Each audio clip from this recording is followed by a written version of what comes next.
നിമ്മീസ് കുക്കിങ്ങിലേക്ക് എല്ലാവർക്കും സ്വാഗതം. ഞാൻ ഇന്ന് ഉണ്ടാക്കാൻ പോകുന്നത് മുട്ടയും പപ്പടവും വെച്ചിട്ട് കിഡിലൻ ഒരു കറിയാണ്. മുട്ടയും പപ്പടവും കൂടി ചേരുമ്പോൾ നല്ല ടേസ്റ്റാണ്.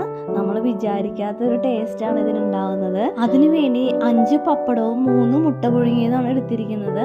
അപ്പോൾ പാൻ വെച്ചിട്ടുണ്ട്. ഇനി നമുക്ക് അതിനാവശ്യമായ വെളിച്ചെണ്ണ ഒഴിച്ചു കൊടുക്കുകയാണ്. കുറച്ച് കടുക് ഇട്ട് കൊടുക്കുക. ഇനി ഒരു 6 അല്ലി വെളുത്തുള്ളി ചെറുതാക്കി അരിഞ്ഞത് ഇട്ട് കൊടുക്കുകയാണ്.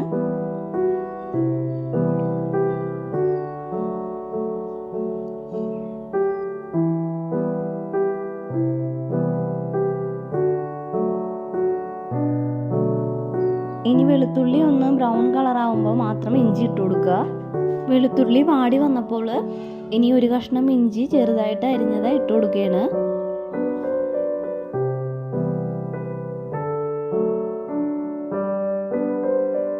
ഇനി ഇഞ്ചിയും വെളുത്തുള്ളിയും വാടി വരണം, അതുവരെ ഒന്ന് വഴറ്റി കൊടുക്കുക. ഇനി ഇതിലേക്ക് ചേർത്ത് കൊടുക്കുന്നത് ചെറുള്ളിയാണ്. 20 ചെറുള്ളി ചെറുതായിട്ട് അരിഞ്ഞത് ഇട്ട് കൊടുക്കുകയാണ്. ഈ ഒരു കറിക്ക് ചെറുള്ളിയുടെ ടേസ്റ്റാണ് എപ്പോഴും നല്ലത്.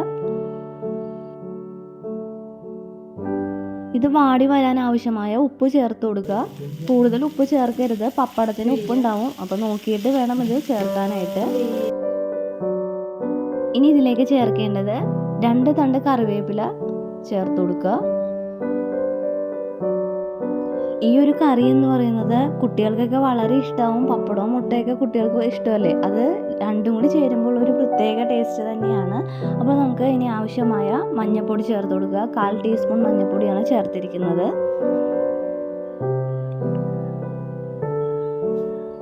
ഇനി നമുക്കത് വാടി വരാൻ അടച്ചു വെച്ച് വേവിക്കുക. ഇനി പുഴുങ്ങിയെടുത്ത 3 മുട്ട മിക്സിയുടെ ജാറിലിട്ടിട്ട് 2 പച്ചമുളകും ഇട്ട് ഒന്ന് ക്രഷ് ചെയ്തെടുക്കുക. കണ്ടോ, അപ്പോൾ പൊടിഞ്ഞു വന്നിട്ടുണ്ട്. ഒരുപാട് അങ്ങോട്ട് പൊടിക്കരുത്, ഈ ഒരു പാകത്തിന് വേണം പൊടിച്ചെടുക്കാനായിട്ട്. സവാളയൊക്കെ വാടി വന്നിട്ടുണ്ട്. 1/2 ടീസ്പൂൺ ഗരം മസാലപ്പൊടി ഇട്ട് കൊടുക്കുക. 1/2 ടീസ്പൂൺ കുരുമുളക് പൊടി ചേർത്ത് കൊടുക്കുകയാണ്. ഇതിൽ ഒരുപാട് മസാലക്കൂട്ടൊന്നും ചേർക്കുന്നില്ല, ഇത്ര മാത്രം ചേർക്കുന്നുള്ളൂ. പക്ഷെ ഒരു പ്രത്യേക ടേസ്റ്റാണ് ഈ ഒരു മസാലക്കൂട്ടാണെങ്കിൽ പോലും. അപ്പോൾ വീട്ടിൽ നിങ്ങൾ ട്രൈ ചെയ്ത് നോക്കണം കേട്ടോ. ഇനി നമ്മൾ ഇടിച്ച മുളകാണ് ചേർക്കുന്നത്. 3 ടീസ്പൂൺ ഇടിച്ച മുളകാണ് ചേർക്കുന്നത്. മുളക് പൊടി ചേർക്കുന്നില്ല, ഈ ഇടിച്ച മുളകിൻ്റെ എരിവ് മാത്രം മതി. അപ്പോൾ ഇനി നമ്മൾ ചേർക്കുന്നത് മുട്ടയും മുളകും കൂടി നമ്മൾ മിക്സിയിൽ പൊടിച്ചെടുത്തിരുന്നു, അത് ഇതിലേക്ക് ഇട്ട് കൊടുക്കുകയാണ്. ഇനി ഈ മസാല മുട്ടയിലേക്ക് നന്നായിട്ട് ആവുന്നത് വരെ ഇളക്കി കൊടുക്കുക.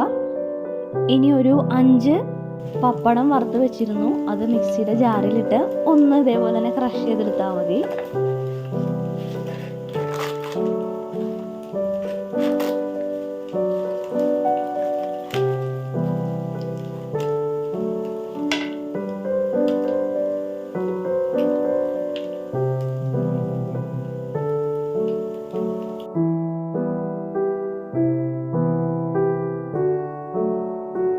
ഇനി പൊടിച്ച് വെച്ച പപ്പടം ഇതിലേക്ക് ഇട്ട് കൊടുക്കുക.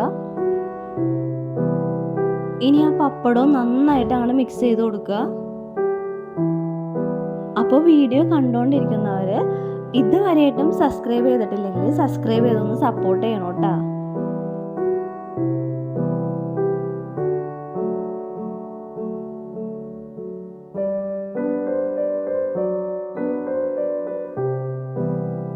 അപ്പോൾ നമ്മുടെ മുട്ടയും പപ്പടവും ഒക്കെ വെച്ചിട്ടുള്ള ഈ അടിപൊളി കറി റെഡി ആയിട്ടുണ്ട്. അപ്പോൾ കുട്ടികൾക്ക് ലഞ്ച് ബോക്സിൽ കൊടുത്തു വിടാൻ പറ്റും. അതേപോലെ തന്നെ ചോറിനും ചപ്പാത്തിക്കൊക്കെ കഴിക്കാൻ പറ്റിയ ഒരു കിടിലൻ കറിയാണിത്. വളരെ പെട്ടെന്ന് തന്നെ ഉണ്ടാക്കാൻ പറ്റുന്ന കറിയാണ്. എല്ലാവരുടെയും വീട്ടിലും പപ്പടവും മുട്ടയൊക്കെ ഉണ്ടാവുമല്ലോ. അപ്പോൾ ഒരു പ്രാവശ്യമെങ്കിലും ഇങ്ങനെയൊക്കെ ഒന്ന് ട്രൈ ചെയ്ത് നോക്കണം കേട്ടോ.